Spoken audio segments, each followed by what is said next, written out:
This is Nasha Kasha, Ukrainian Almanac, 28 minutes of stories for everyone about Ukrainian life. Nasha Kasha is heard on 16 campus and community radio stations from Newfoundland to British Columbia. My name is Stefan Andrusiak. Vitayu. This is episode 184.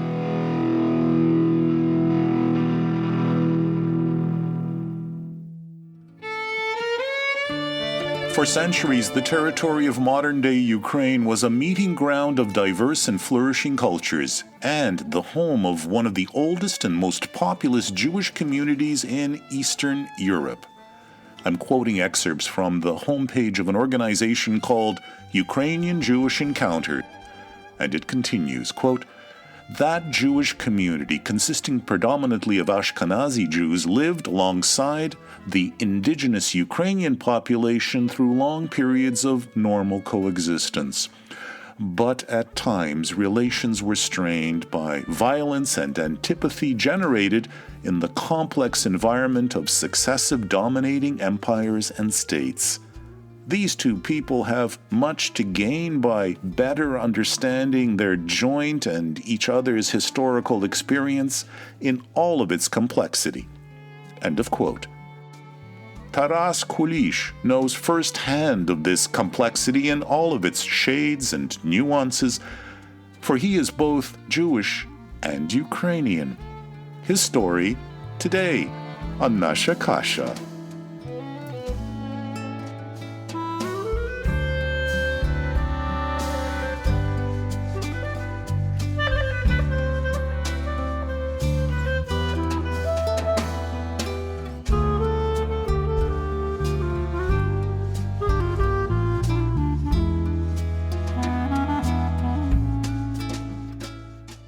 Yes, hi. My name is Taras Kulish.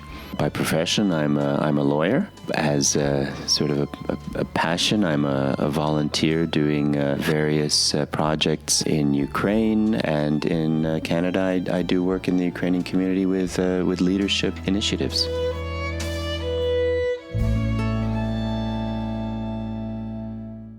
I was born in Montreal. My parents, my father is Rostislav Kulish, and he was one of the founders of Orchestra Trambita, a brass band in the Ukrainian community in Montreal.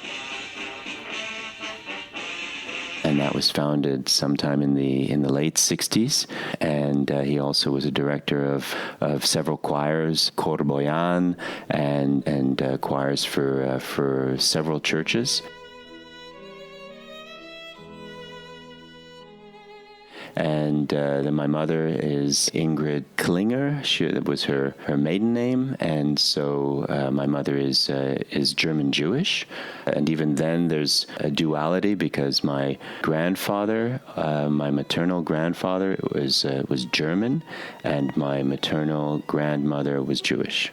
And what was it like growing up in the household? What were the influences, and how did you discover each of those cultures? You know, first of all, my parents got divorced when I was 5 years old, and so there's different phases of my life. I think for that first phase, I had really no knowledge or understanding that there was a Jewish component to my life. I remember my grandmother on my mother's side, and I remember going through my grandmother's photo album when I was very young, and seeing photos taken from Germany, from Frankfurt, group photos, and there would be X's over certain people, or there'd be annotations beside the photo, and some of the annotations might be died in the gas chamber.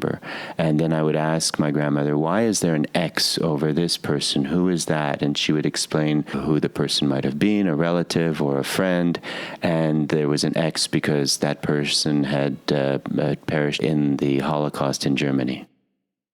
Then on the other side, growing up, being, going to church, for instance, I never was downstairs in the pews. I was always upstairs in the choir gallery. And I was a little bit of a backstage kid because whenever there'd be concerts for trombita or corboyan, I would always be backstage. So I had a very different perspective of the performances in the shows than maybe other people would. One of the other main issues or influences was the fact that my mother herself fled Germany 3 months before the war broke out. They were apparently one of the last Jewish people to get permits, my grandmother and her, and they left, I think, something like 3 weeks before the last permit was issued.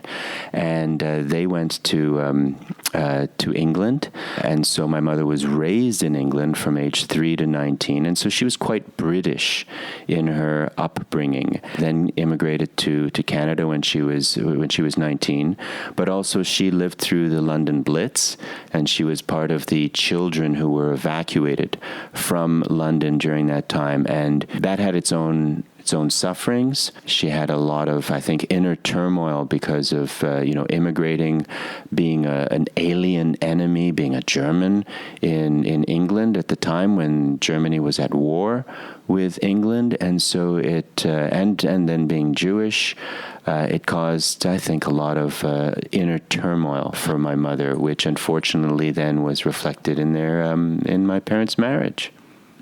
You said that it took you some time to discover that you were Jewish or to really consider that. Was that part of your history suppressed in some way? Was there an influence on your father's side, either from his parents or? Well, when my mother married my father, my mother converted to Ukrainian Orthodoxy. And so I think because of the things she lived through, and she did express this to me, she was actually, in a way, content to turn that page in her life. And so we were not raised in the Jewish faith. We were raised in the Christian faith. There's an expression for any culture, once a Jew, always a Jew. And so even though I have not been raised in the Jewish traditions and rites predominantly, there's a certain extent of it. When I was, let's say, something like 10 or 12, my mother was teaching art at the Jewish Golden Age Center. And so then, as a result of being an employee in the Jewish community with an institution, I was able to go to one of the B'nai B'rith summer camps. I went to a summer camp for 1 year and got some exposure to the Jewish community and culture.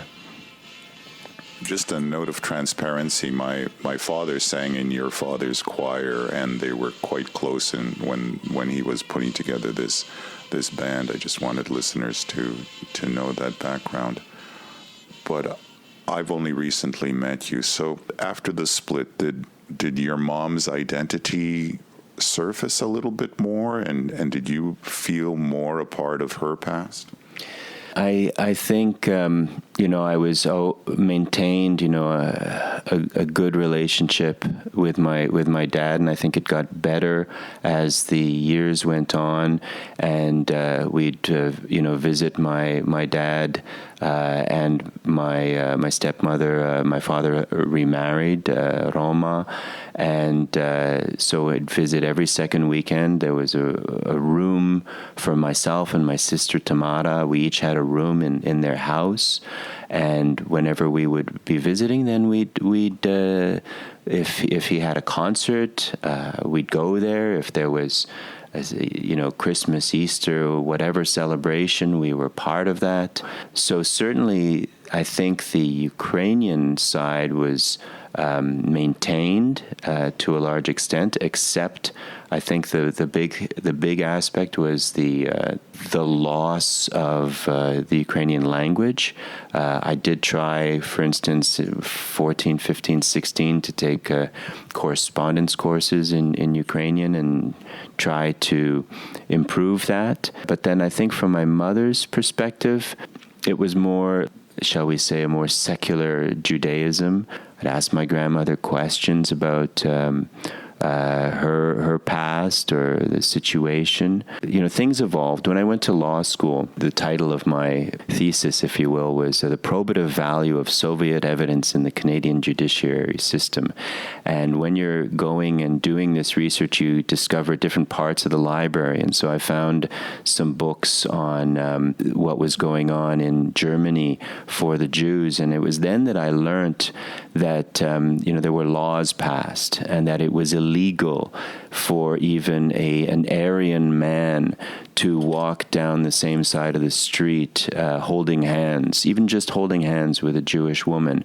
And so I realized that was the story of my grandparents, that their marriage was illegal. The divorce certificate that they obtained had one date, and then if you look at when my mother was born, it was clear that they attempted to maintain the relationship after the divorce, but then they simply could not due to the circumstances that we all know that were going on in Germany. My mother, when she says she has some recollections of Kristallnacht. Kristallnacht was one evening, the night of broken glass, when the brown shirts, the Nazis and perhaps others, but broke all the shop windows of the Jewish businesses and spread a great fear among the Jewish community, and I think possibly also sent a message to the German community who were standers by. I'm not 100% certain if it was more widespread, but certainly in Frankfurt, and that is the city where my mother was born and was living until they left Germany. And she would have only been 2 or 3 years old, but she remembers, she says, the fear.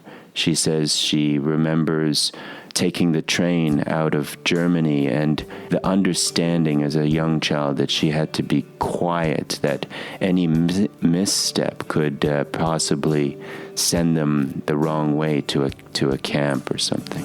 Я пам'ятаю час, коли ми з тобою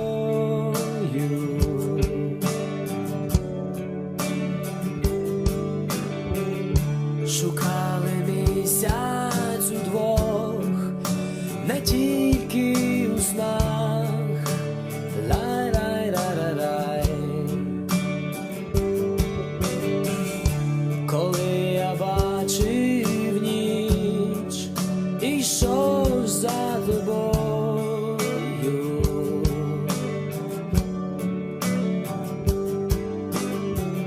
а стіни темного міста дихали нам.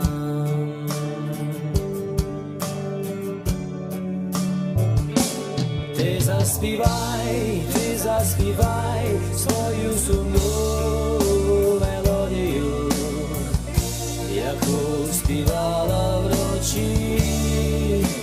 Ти заспівай, лиш заспівай свою сумну мелодію і залишайся у сні.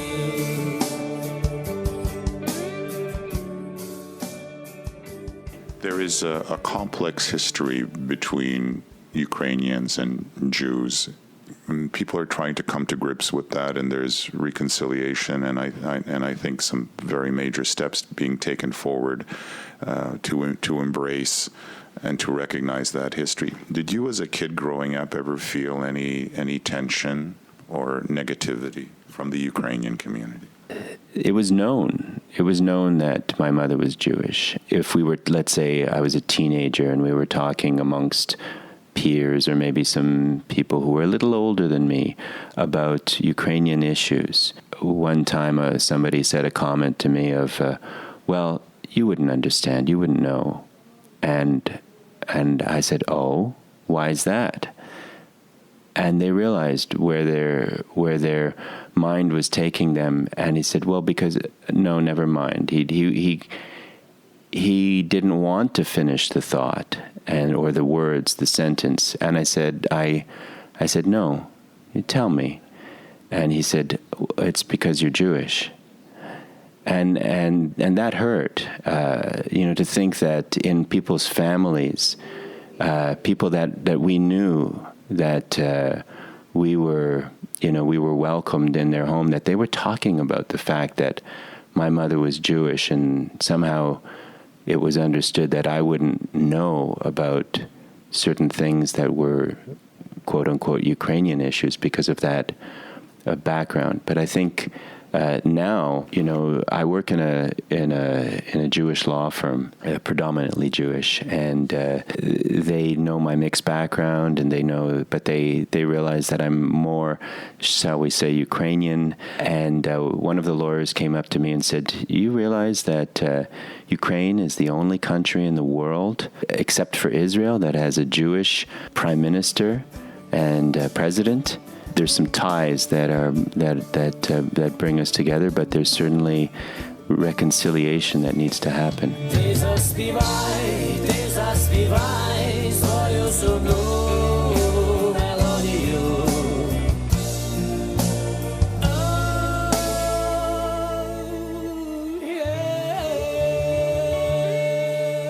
With that history, what was it in your personal path that made you the person who you are today? I remember this project in law school, and I went to an international law prof, McGill University, the Faculty of Law in Montreal, in old Chancellor Day Hall, so one of the old offices strewn with books and papers and things like that. And before we could get started, he says, "Let me understand, your father is Ukrainian and your mother is Jewish?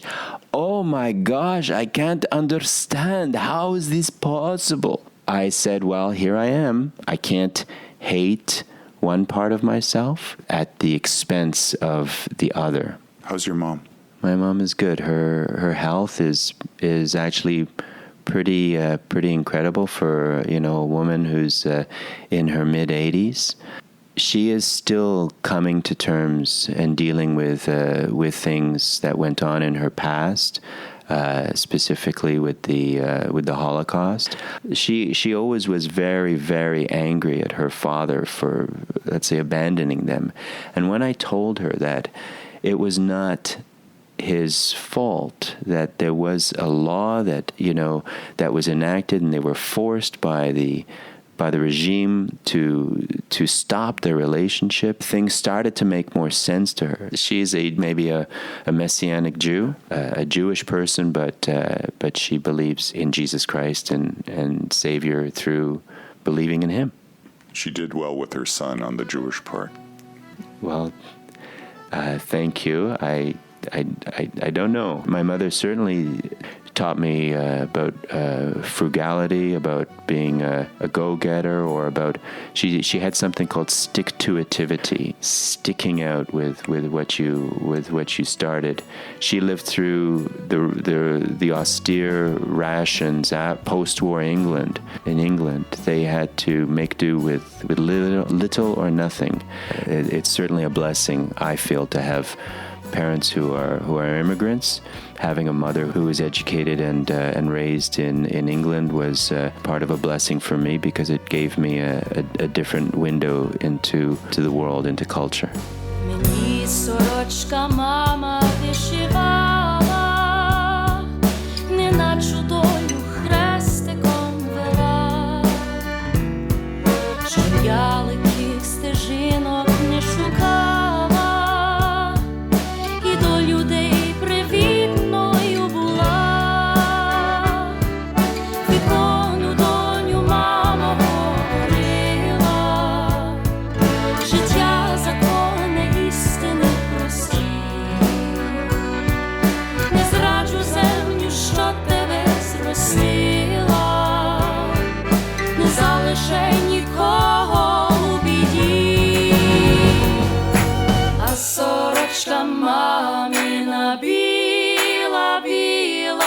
а сорочка мамина серцю мій. Nasha Kasha comes to you from CHRW 94.9 FM on the campus of Western University in London, Ontario, Canada. We're heard on CHMR 93.5 FM in St. John's, Newfoundland, on CKDU 88.1 FM in Halifax, on local 107.3 FM in St. John, New Brunswick, on CJAS Radio 93.5 FM in Saint Augustine, Quebec, on CJLO 1690 AM in Montreal, on CFRC 101.9 FM in Kingston, on CFMU 93.3 FM in Hamilton, on CKMS 102.7 FM in Kitchener-Waterloo, on CJAM 99.1 FM in Windsor and Detroit, on CKLU 96.7 FM in Sudbury, on CILU 102.7 FM in Thunder Bay, on 101.5 UMFM in Winnipeg, on CFMQ 98.1 FM in Hudson Bay, Saskatchewan, on CFBX 92.5 FM in Kamloops, and on CIVL 101.7 FM in Abbotsford, British Columbia. Throwing the kutia on the ceiling, eating the holubchi or the jellied fish with carrots that you only get at certain times of the year. There's obviously many, many, many moments of joy that I had, growing up in the Ukrainian community. There are groups in the world who are leading the way between Christian-Jewish reconciliation, and I think those kind of things have to continue in Ukraine and in Canada with Ukrainian Canadians. So I think there's work to be done. Il y a beaucoup à faire. Speak to me about your passion today. What is this part of you that draws you to Ukraine? My areas of expertise, let's say, are business law, trademarks, and charity not-for-profit. I had been volunteering with an organization called Hope Worldwide for since about the year 2000. I started to do a lot of international work. So whenever there was a disaster, let's say Haiti after the earthquake, Ivory Coast after the Civil War, India, Bangladesh after flooding, the Philippines as well after the tsunami, Canada, in the organization we would raise, it's not a huge amount, but let's say $25,000. When the situation in Crimea happened, and then a few months after the explosion of the situation in eastern Ukraine, in Donbass, I literally awoke one morning in March and got out of bed, and I just said, it's time. That's the words that I had in my mind. It's time. It's time to use my legal experience. It's time to use my experience as a volunteer with Hope Worldwide. It's time to use my Ukrainian-Canadian background. And even these dormant, latent contacts, I knew I could activate them to create a program that would help the children in Ukraine to overcome the trauma and of war. One of the motivators for me is seeing the generation of my parents, my father, my mother, and their generation, and the trauma that they went through, and that nothing was ever dealt with in that regard, and seeing the effects, the impact that it had directly on my parents and on us as children. What are we watching? This is a video from when I went to Ukraine for the first time in 2017, and I had been working with Hope Worldwide, and we spearheaded a project, so it's a Helping Hand for Ukraine video of my visit to the camp.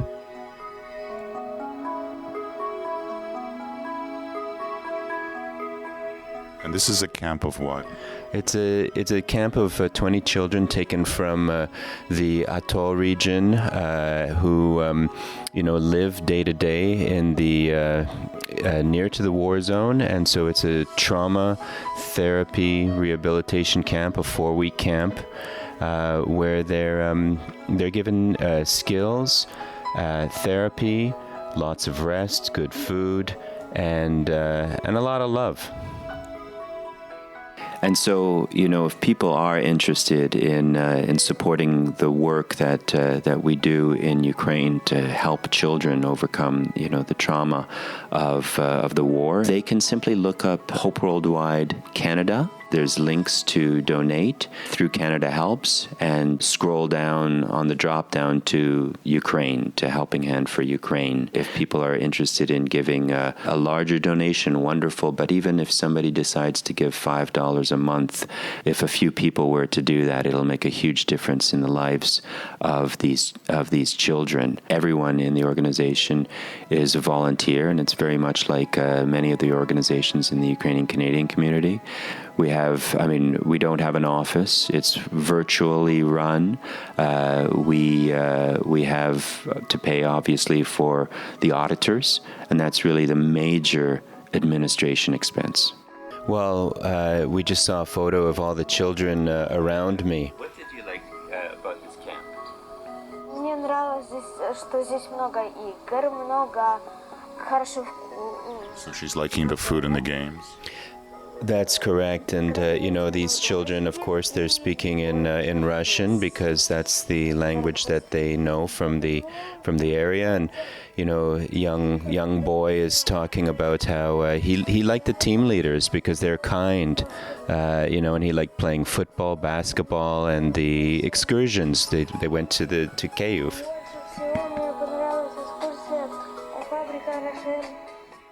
From Canada, we send about $65,000 a year.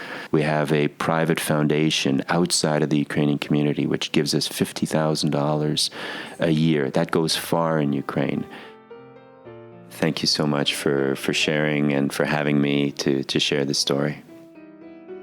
We opened the program with Kasha and Nasha, a Balkan beat band from the Netherlands. The melody is called Carpathian Carnival. You also heard a smidge of the brass band that Taras Kulish's father, Rostislav, co-founded.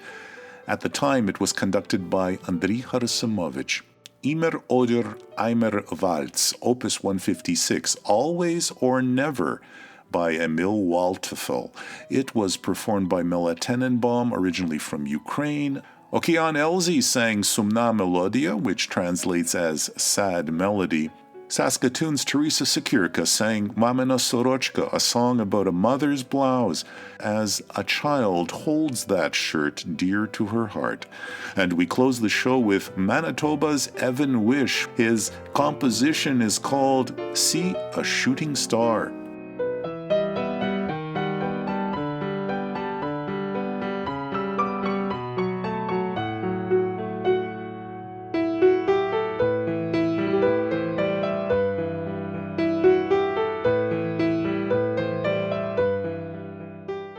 Partial funding for Nasha Kasha comes from the Shevchenko Foundation. I'm your reporter Stefan Andrusiak. До милої зустрічі за тиждень часу, дорогі слухачі.